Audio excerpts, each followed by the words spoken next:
Channel వారి తొలి మహిళ కార్యక్రమానికి స్వాగతం.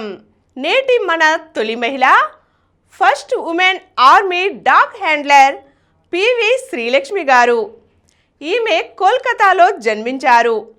ఈమె తల్లిదండ్రులిద్దరూ వాయుసేనలో సైనికులుగా పనిచేస్తున్నారు. తల్లిదండ్రులిద్దరూ ఆర్మీ ఉద్యోగస్తులు కావడం వల్ల దేశంలోని వివిధ ప్రాంతాలకు వెళ్ళి అక్కడ నివాసం ఏర్పరచుకొని చదువు కొనసాగించవలసిన అవసరం ఏర్పడింది. దీంతో ఆమె బాల్యమంతా దేశంలోని భిన్న ప్రాంతాలలో భిన్న సంస్కృతులను చూస్తూ పెరిగింది.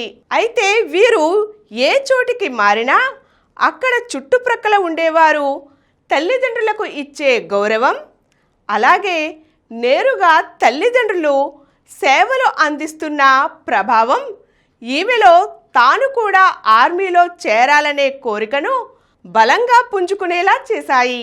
దీంతో ఆమె గ్రాడ్యుయేషన్ పూర్తి చేసిన వెంటనే ఆర్మీ సెలక్షన్స్కు ఎంపిక అయ్యింది.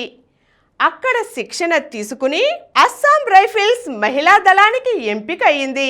సాధారణంగా పురుషులు మాత్రమే ఎంచుకునే డాగ్ స్క్వాడ్ని ఎంచుకోవడం ఈమెను ప్రత్యేకంగా నిలబెట్టింది. నైట్ నావిగేషన్, పేలుడు పదార్థాల తనిఖీ వంటి అంశాలలో ఈమె ప్రత్యేక తర్ఫీదు పొందింది.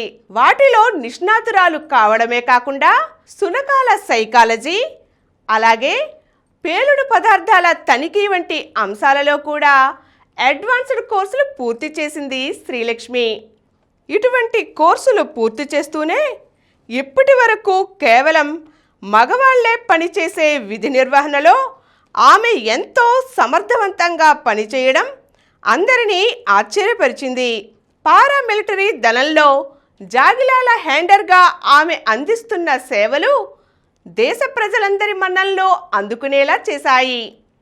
ఈ విధంగా ఒక మహిళ కేవలం పురుషులు మాత్రమే ఎంచుకునే వృత్తిని ఎంచుకొని అద్భుతమైన సేవలు అందిస్తూ దేశ రక్షణకు చేస్తున్న సేవలకు గాను ఆమె అందరి గుర్తింపును, అభినందనలు అందుకుంటోంది.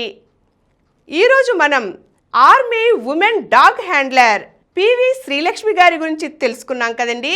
మరో చక్కని తొలి మహిళ కథనంతో మళ్ళీ కలుద్దాం. ఈ కార్యక్రమం మీకు ఎంతో నచ్చింది కదా.